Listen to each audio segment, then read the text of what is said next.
আজকের পাঠ ষোড়শী পুজো। একটানা কয়েক মাস এক ঘরে একসঙ্গে রাত্রিবাস করার পরও শ্রীরামকৃষ্ণ দেখলেন তাদের দুজনেরই মন সব সময় পবিত্র রয়েছে, ভুলেও কখনো অন্য ভাব আসছে না।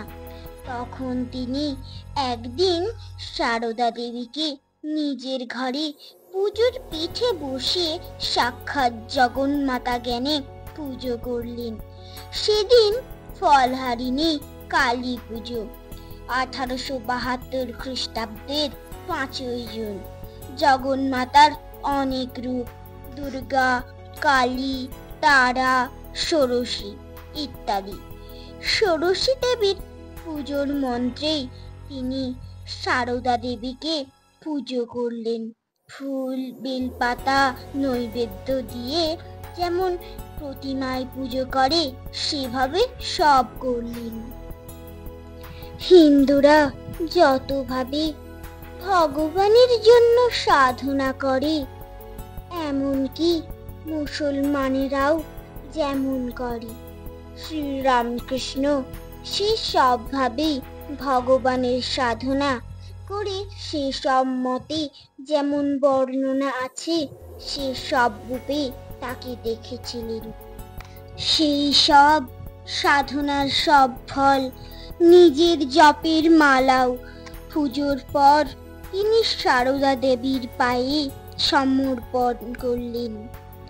শ্রী শ্রী মাকে এভাবে পুজো করায় তার শেষ সাধনা বলা যায়। অবশ্য 1 বছর পর খ্রিস্ট ধর্মের ভাবে তার মন ভরে গিয়েছিল।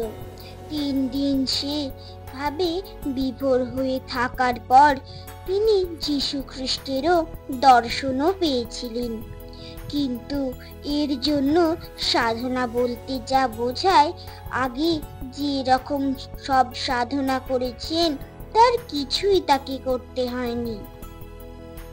এরপর আরো কয়েক মাস পর শ্রীরামকৃষ্ণের ঘরে রাত্রে শুয়েছেন।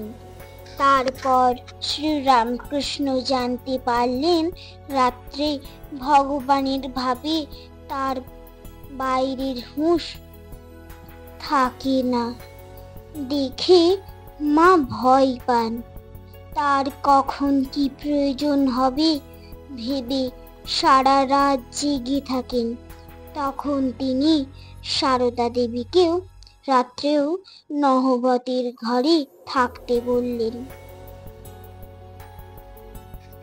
সারদারে সাজাইয়া পূজা পিঠে বসাইয়া আপনার ঘরে পুষ্প চন্দনাদি যত সব দিয়া বিধি মতো পুজো শেষ করে। জপমালা, বিল্বদল সব সাধনার ফল সঁপি তার পায় সাক্ষাৎ ঈশ্বরী জ্ঞানী রামকৃষ্ণ মনে প্রাণে প্রণমিল তাই।